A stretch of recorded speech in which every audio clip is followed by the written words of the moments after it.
Capitol Hill's leading budget hawks as our nation's debt climbs. There it goes, ticking by, folks. Over $15 trillion right now. Republican Senator Tom Coburn has always been an outspoken voice on all of this, and he paints a harsh picture of the economic future for the United States on a number of fronts. He's on the Senate Finance Committee, and we are very pleased to have him with us this morning. Senator Coburn, welcome. Good to see you this morning. Good morning, Martha. How are you? I'm doing just fine. I have a couple of different areas that I want to hit you with this morning, and we'll start with the piece that you are coming out with today that has to do with Medicare.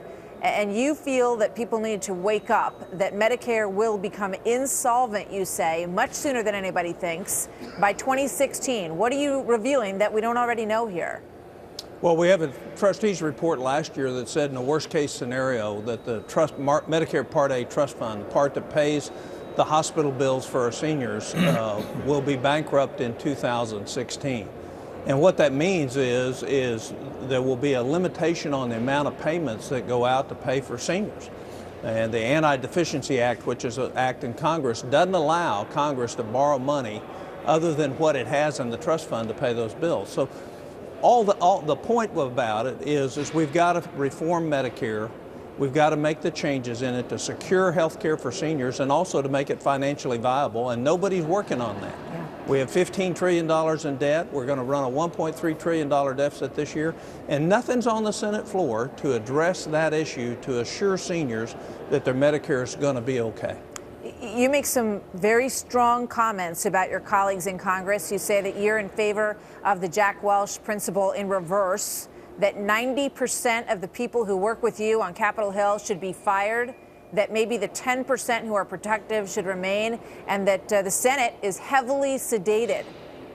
Support that for me. Well, that was kind of I have this new book out called The Debt Bomb. Yeah. And I outline what the problems are facing our country and why it's more urgent and more real than the politicians, the career politicians would suggest. And I just did a tongue-in-cheek. At GE, Jack Welch had a program where the bottom 10% got terminated every year, and he replaced them. And I think if you did a measurable assessment of the U.S. Senate today, the fact that we're not addressing Social Security, which is going to run out of money, we're not addressing the debt, we're not addressing entitlements, we're not reforming the tax code, we're not doing the things to stimulate the economy, we're not reining in the regulations, that in fact maybe they ought to be changing who's up here rather than to continue to send the same people back. Yeah. I read the beginning of your book over the weekend. I recommend it. It's very interesting. And you start out with a fictitious scenario where there's a huge financial disaster that's looming, and a lot of it comes from the fact that so much of our debt is owed by China and by Japan, and that basically they're going to be able to hold the strings of us like a puppet as a result. Well, think about what happened to Greece. What is going on right now? The rest of the Europe and the international financial community is now telling Greece what they will and won't do. And for Greece to be able to get more money, to borrow more money, what will happen is they're going to do whatever their creditors say. Should we allow that to happen in our country, or should we be acting now to fix these problems so that we don't get in a position where our creditors are telling us what we would do?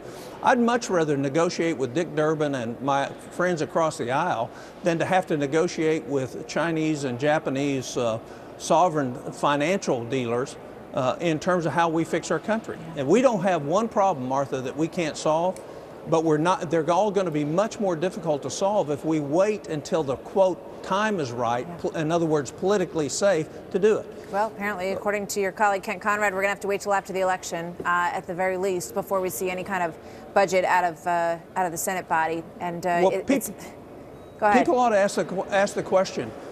First of all, it's a law that the Senate should vote on a budget. So we have Harry Reid not allowing that to come up. He's not allowing it to come up for purely political reasons, whereas in fact the country needs us to have a budget. We need to decrease our spending. We need to reform the tax code, and we ought to be voting on it. I don't think we should be being paid right now because we're doing absolutely nothing of import in the U.S. Senate. You know what? You make great points. It's breaking the law to not come forward with the budget, which they haven't done for 3 years. And you're right. Maybe they shouldn't be paid because secondary to the legal aspect of it, They're just not doing their job. Senator, it's a compelling argument that you make in the debt bomb, and we look forward to talking to you about it a bit more in the future. Thank you, sir. All right. Thank you. Let's take a quick look at the markets now. U.S. stocks poised for a modest retreat.